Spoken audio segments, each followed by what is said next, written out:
ಕೃಷ್ಣ ಪದಾರವಿಂದಯೋ ವಚಾಂಸಿ ವೈಕುಂಠ ಗುಣಾನುವರ್ಣನೆ ಕರೌಹರೇಣ ಮಂದಿರ ಮಾರ್ಜನಾದಿಷು ಶ್ರುತಿಂ ಚಕಾರಾಚ್ಯುತಕ ಸತ್ಕಥೋದಯೇ.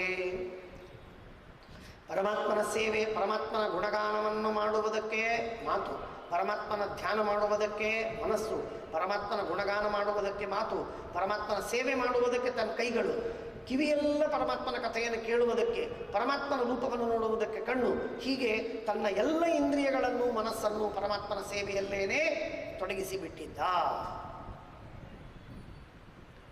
ಮಂದಿರ ಮಾರ್ಜನಾದಿಷು, ಪೂಜ್ಯ ಕೃಷ್ಣಾಚಾರ್ಯರು ಮನೆಯಲ್ಲಿ ಮಂದಿರವನ್ನು ನಾವು ನೋಡ್ತಾ ಇದ್ದೇವೆ. ಒಂದು ದಿವಸ ಆ ಮಂಟಪವನ್ನೆಲ್ಲ ಸವರಿ ಎಲ್ಲ ಸ್ವಚ್ಛ ಮಾಡಿ, ಆ ಸ್ವಚ್ಛ ಮಾಡಿದ ಧೂಳಿಯನ್ನು ತಲೆ ಮೇಲೆ ಹಾಕಿಕೊಂಡು ಪೂಜೆ ಮಾಡೋದು. ಯಾಕೆಂದರೆ ಭಾಗವತದಲ್ಲಿ ಹೇಳಿದೆ, ಆ ಧೂಳಿ ಎಷ್ಟು ತಲೆ ಮೇಲೆ ಬೀಳುತ್ತೋ ಅಷ್ಟು ವರ್ಷಗಳವರೆಗೆ ಸ್ವರ್ಗದಲ್ಲಿ ಇರ್ತಾನೆ. ಅಷ್ಟು ಪುಣ್ಯದ ಕೆಲಸ.